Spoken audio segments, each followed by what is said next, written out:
Le résultat, je pense que c'est un point équitable compte tenu des erreurs à répétition qu'on a multipliées en première, en deuxième période.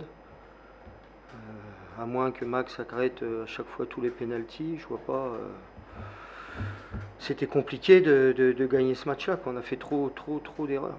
Trop d'erreurs.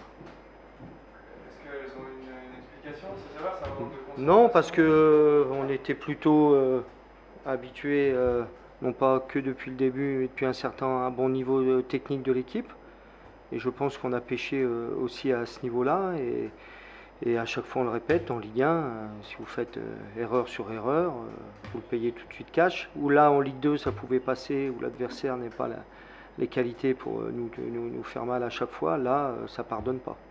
Malgré ces erreurs, vous encaissez un but très tôt, mais vous avez quand même réussi à revenir, puis à inverser la tendance en prenant le score. Il y a eu des satisfactions quand même Oui, oui, au niveau de l'état d'esprit, mais je suis tellement déçu de notre qualité de jeu sur ce match-là qui nous a pénalisé, quoi.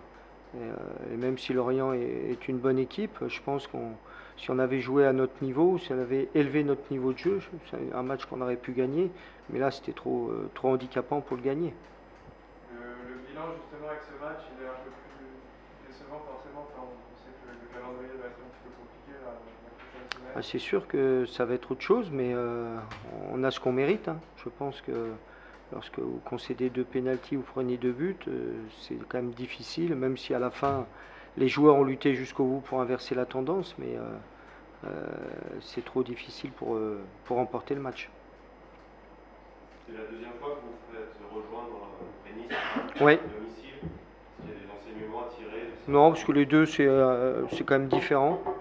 Là, c'est vraiment encore une erreur de notre part, alors qu'à Nice, c'était dû plutôt à un bon mouvement de l'adversaire, avec un banc de touche qui était rentré, avec des rapports de force qui étaient différents.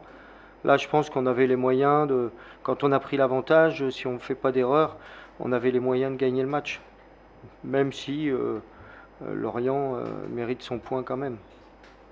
Ça ne remet absolument pas en question quoi que ce soit dans votre projet de jouer en permanence, d'essayer de créer des occasions. On s'est créé quand même pas mal d'occasions, même en étant techniquement en dessous de notre niveau. Je crois qu'on a une quinzaine de tirs, dont 8 cadrés, donc c'est plutôt une bonne stat. Et puis on a vu que le gardien avait fait quelques bons arrêts.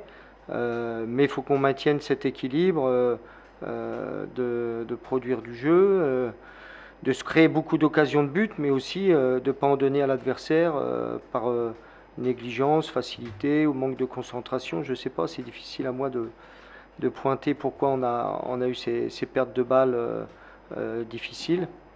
Mais en tous les cas, bon, on a mis encore deux buts, mais je pense qu'on pouvait faire mieux défensivement aussi. Le TBC est toujours invaincu, malgré tout en Ligue 1, après 3 matchs. Ça, c'est la bonne nouvelle du début de saison. Oui, oui, 5 points, c'est pas un bilan catastrophique, mais on a quand même deux matchs à domicile qu'on n'a pas réussi à gagner.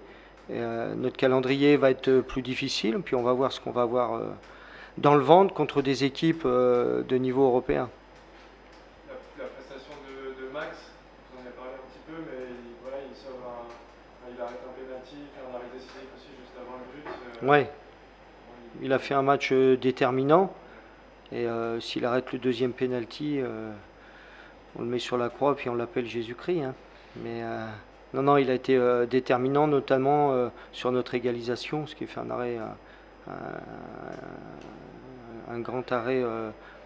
Et sur le contre, on a le but, donc c'est vraiment là que ça a switché, puis qu'on a pu revenir dans la partie. Un petit mot sur l'absence de Silla aussi, peut-être, qu'est-ce qu'il avait? Problème musculaire aux ischio hier, donc on n'a pas pris de risque et on verra si il pourra être opérationnel samedi prochain. Dimanche prochain. Non, dimanche, ouais. et justement, là-dessus encore, si à l'absent vous décidez de mettre Moussa, Zanden qui. Moi, je pense qu'il n'est pas encore prêt, même si ça avance bien, mais il n'est pas encore prêt. Et on a vu la puissance et la vitesse dont faisaient part les attaquants adverses. Donc, c'est quelqu'un qui progresse, mais je pense que c'était pas y faire un cadeau de démarrer là à domicile. Après, physiquement, vous voulez dire? Oui, et puis on voit certains de nos joueurs prendre le pas de la Ligue 1, ça se fait pas comme ça du jour au lendemain. Après ce match, il y a le déplacement à Nantes et la venue du Paris Saint-Germain. Oui. C'est deux objectifs Oui, c'est 2 matchs qui nous attendent difficiles avec des équipes de niveau européen, mais on a voulu être en Ligue 1 pour ça, donc pour l'instant on va préparer Nantes et comme je dis à chaque fois, chaque jour suffit sa peine. Et l'ambiance, franchement, quand on voit le virage, Bah super, pour ça aussi c'est décevant. Il aurait fallu, on s'était dit avant d'offrir la première victoire à domicile pour bien lancer notre saison à domicile. Donc on les remercie de leur enthousiasme et puis on est déçus pour eux qu'on n'ait pas pu apporter la victoire. plus de 23 000 personnes, hein, Ouais, un dimanche après-midi en plein été. ouais. Toulouse a retrouvé son amour du foot. Oui, je pense. Déjà, on est sur la même dynamique que l'année dernière, avec une bonne communion avec les joueurs. Bon, l'avantage chez nous, même si on ne gagne pas, il y a du spectacle, il y a des buts. Mais on aimerait quand même leur offrir une victoire à domicile. Mais on s'aperçoit que ça va être dur tous les dimanches. Contre le PSG. C'est une bonne idée, tiens, j'y avais pas pensé. C'est bon pour tout le monde. Merci beaucoup. Merci à vous.